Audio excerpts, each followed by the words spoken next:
Welcome back my YouTube channel stand Verma में आपका हार्दिक स्वागत है।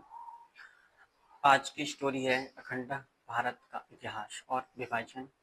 नेक्स्ट स्टोरी है सभी UP junior assistant SSC steno या फिर कोर्ट इलाहाबाद हाई कोर्ट जैसी तैयारी करने के लिए चैनल को सब्सक्राइब कर लें।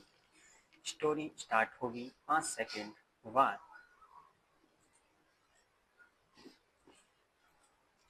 वह भूमि जिसे हम अब भारत कहते हैं, पहले अज खंड भारत या कभी कभी जम्बू द्वीप और भारत वर्ष के नाम से जानी जाती थी।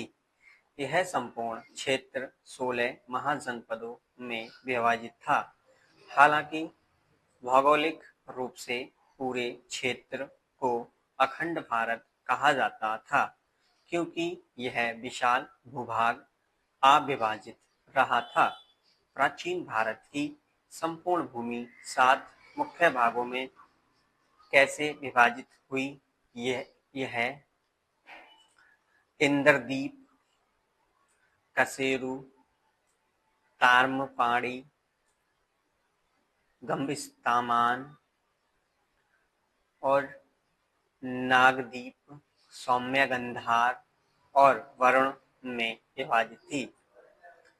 इन सभी का वर्णन शास्त्रों में मिलता है। यह इतिहास लगभग 90-67 ईसा पूर्व का है, जब राजा मनु का राज्याभिषेक हुआ और उन्होंने राज्य का विभाजन शुरू किया। बाद में उनके पुत्र प्रियव्रत ने शासन संभाला और पूरे राज्य को 9 खंडों विभाजन में बांटा और उनका नाम अपने 9 बेटों के नाम पर रखा।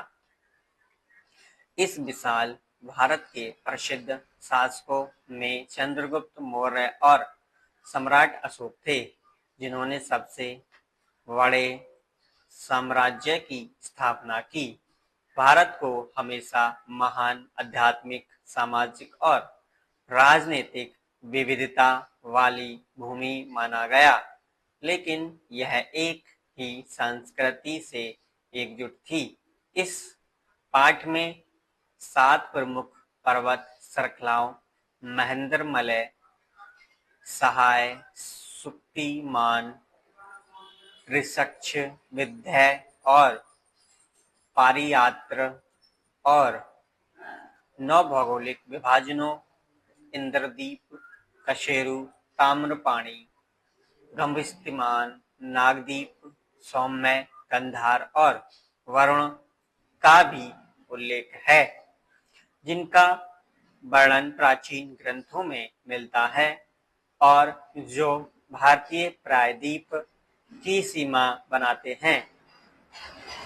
अफगानिस्तान और पाकिस्तान पर ध्यान केंद्रित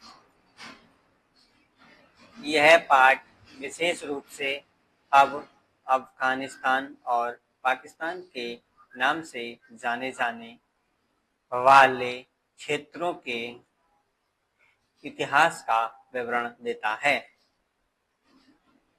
अफगानिस्तान, जिसमें गंधार और कंबोज के कुछ हिस्से शामिल भी थे, कभी हिंदू शाही और पारसी जरथुस्ट्री राजवंशों का केंद्र था। गंधार की प्राचीन राजधानी तक्षशिला वर्तमान में रावलपिंडी, पाकिस्तान के पास स्थित है, लेकिन गंधार स्वयं अब अफगानिस्तान में गंधार है। 7वीं शताब्दी में पश्चिमी सीमाओं पर इस्लामिक हमले शुरू हुए। लगभग 870 ईस्वी में अरबों ने ईरान और अफगानिस्तान पर तथा पाकिस्तान की सीमा के बीच के क्षेत्र पर नियंत्रण कर लिया। सिंध के अंतिम हिंदू शासक राजा दाहिर ने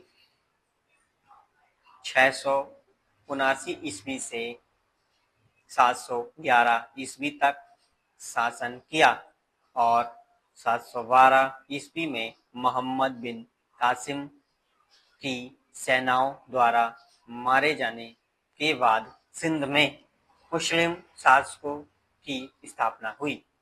बाद में महमूद गजनवी ने 15 वर्षों में 17 हमले किए, जिनमें अंततः हिंदू शाही साम्राज्य का अंत कर दिया।